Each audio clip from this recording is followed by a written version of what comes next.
Out of the firing line.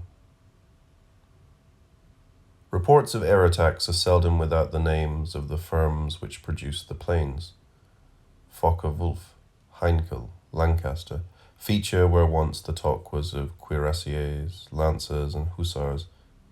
The mechanism for reproducing life, for dominating and for destroying it, is exactly the same, and accordingly industry, state, and advertising are amalgamated. The old exaggeration of skeptical liberals, that war was a business, has come true. State power has shed even the appearance of independence from particular interests in profit. Always in their service, really, it now also places itself there, ideologically. Every laudatory mention of the chief contractor in the destruction of cities helps to earn it the good name that will secure it the best commissions in their rebuilding. Like the 30 Years' War, this too, a war whose beginning no one will remember when it comes to an end, falls into discontinuous campaigns separated by empty pauses. The Polish campaign, the Norwegian, the Russian, the Tunisian, the invasion.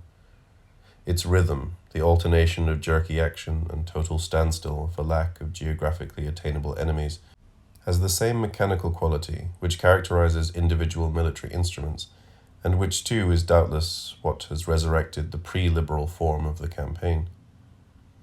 But this mechanical rhythm completely determines the human relation to the war, not only in the disproportion between individual bodily strength and the energy of machines, but in the most hidden cells of experience.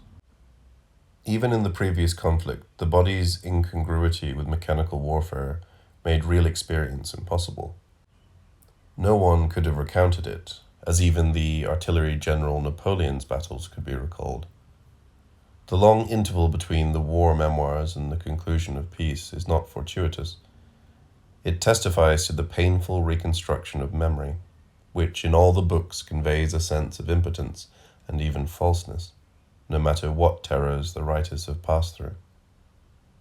But the Second War is as totally divorced from experience as is the functioning of a machine from the movements of the body, which only begins to resemble it in pathological states.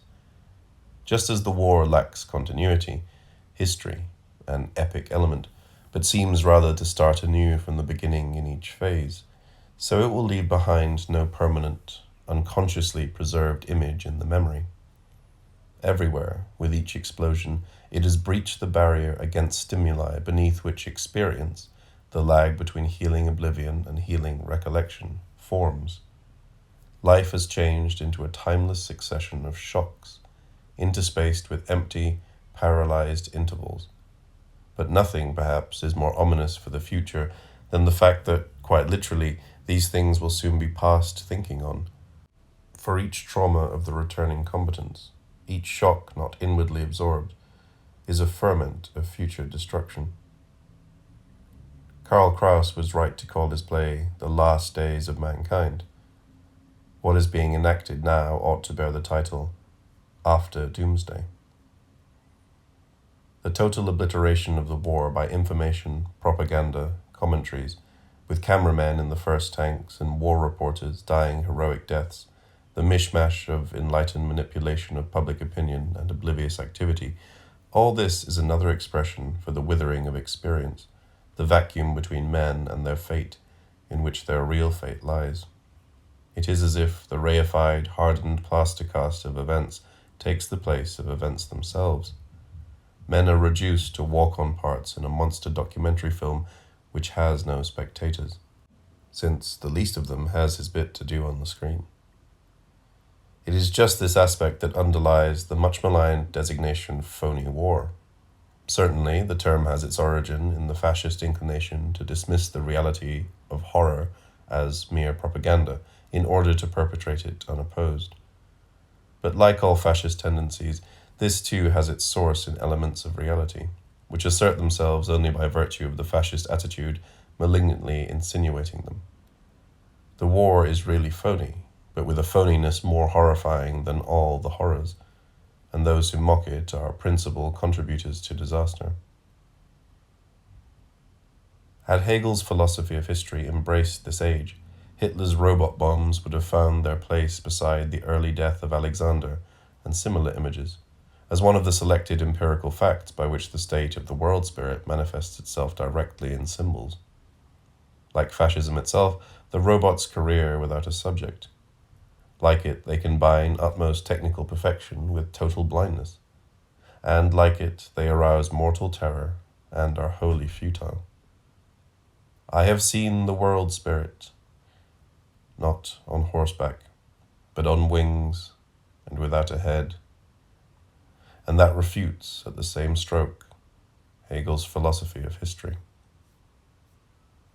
The idea that after this war life will continue normally, or even that culture might be rebuilt, as if the rebuilding of culture were not already its negation, is idiotic. Millions of Jews have been murdered, and this is to be seen as an interlude, and not the catastrophe itself. What more is this culture waiting for? And even if countless people still have time to wait, is it conceivable that what happened in Europe will have no consequences?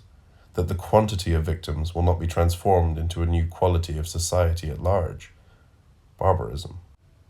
As long as blow is followed by counterblow, catastrophe is perpetuated. One need only think of revenge for the murdered.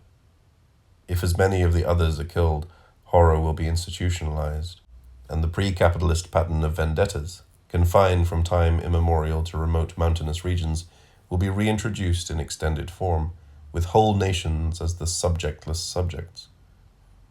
If, however, the dead are not avenged and mercy is exercised, fascism will, despite everything, get away with its victory scot-free, and having once been shown so easy, will be continued elsewhere. The logic of history is as destructive as the people that it brings to prominence. Wherever its momentum carries it, it reproduces equivalents of past calamity. Normality is death. To the question, what is to be done with defeated Germany, I could say only two things in reply. Firstly, at no price, on no condition, would I wish it to be an executioner or to supply legitimations for executioners. Secondly, I should not wish, least of all with legal machinery, to stay the hand of anyone who was avenging past misdeeds. This is a thoroughly unsatisfactory, contradictory answer, one that makes a mockery of both principle and practice. But perhaps the fault lies in the question, and not only in me. Cinema newsreel, the invasion of the Marianas, including Guam. The impression is not of battles, but of civil engineering and blasting operations undertaken with immeasurably intensified vehemence. Also of fumigation, insect extermination on a terrestrial scale. Works are put in hand until no grass grows. The enemy acts as patient and corpse. Like the Jews under fascism, he features now as merely the object of technical and administrative measures. And should he defend himself, his own action immediately takes on the same character. Satanically, indeed, more initiative is in a sense demanded here than in old-style war. It seems to cost the subject his whole energy to achieve subjectlessness. Consummate in humanity is the realization of Edward Gray's humane dream. War without hatred. Autumn 1944.